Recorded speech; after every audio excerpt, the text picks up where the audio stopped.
네, 안녕하십니까. 신지식인 정인태입니다. 저는 국립한국복지대학교 특임교수를 역임했습니다. 네, 어린이집 9,139개, 소아과 662개, 산부인과 275개가 폐업을 했다라는 거죠. 한국 미래에 있나? 정말 큰일 날 문제가 아닐 수가 없습니다. 네, 그래서 이 한국의 정황이 아주 심각해지고 있어요. 네, 그래서 2017년부터 2022년까지 어린이집이 9,139개가 사라졌고요. 1년에 한 해 평균 1,828개씩 지금 사라지고 있다라는 것입니다. 네, 27% 감소한 영유아 수, 네, 소아과도 줄폐업을 하고 있다라는 거예요. 그래서 산부인과 275개가 폐업하고 소아과가 662개가 폐업을 했다라는 것입니다. 네, 우리가 이 출산율이 0.75죠, 0.75. 네, 이게 아주 심각한 문제고요.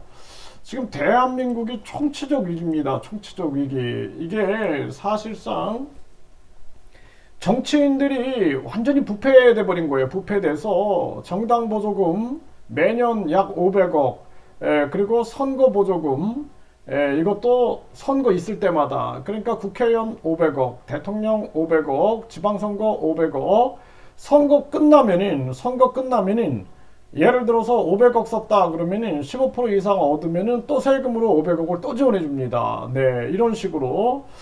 그러니까 이 나라가 완전히 이 기득권들의 그냥 한마디로 빨대 꽂고 국민들 세금을 합법이라는 그러한 명분 하에 쪽쪽 빨아먹고 있는 거죠. 거기에다가 또 1조 원대의 특할비를 빨아먹고 있는 거죠. 그것만 빨아먹습니까?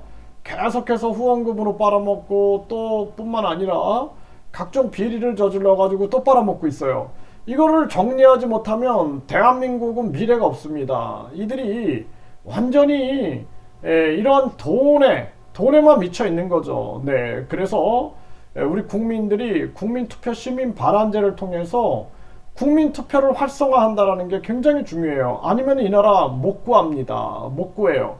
누구 하나가 구할 수가 없어요. 국민 전체가 힘을 합쳐가지고 국민투표를 활성화시켜서 이 나라를 구하지 않으면 안 된다. 저는 그렇게 생각을 하고요. 지금 상황을 보십시오. 이게 얼마나 심각합니까? 여기에다가 지금 금리를 고금리, 미국을 그냥 무작정 따라하면서 금리를 계속 올리고 있는 거예요.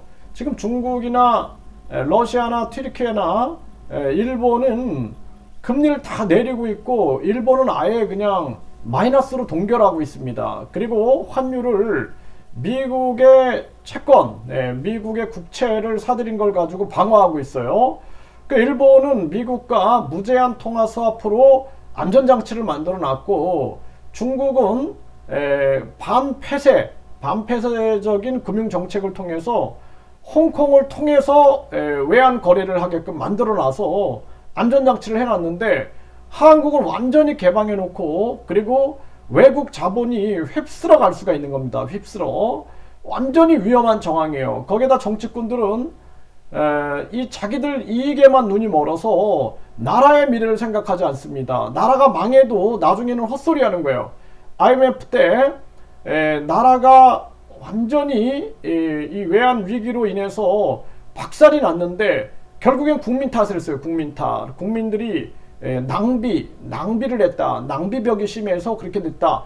그 자라나는 아이들한테 그렇게 가르쳤습니다. 사실은 정경유착과 무능한 한국은행과 무능한 정부가 만들어 놓은 거죠. 정부가 마구 그냥 공적 쌓기해서 OECD 가입하려고 환율에 마구 개입해가지고 결국에는 나라를 망쳐놓고 결국에는 국민들의 소비 낭비벽이 문제였다. 이렇게 해가지고 국민들한테 책임을 돌렸다라는 것입니다.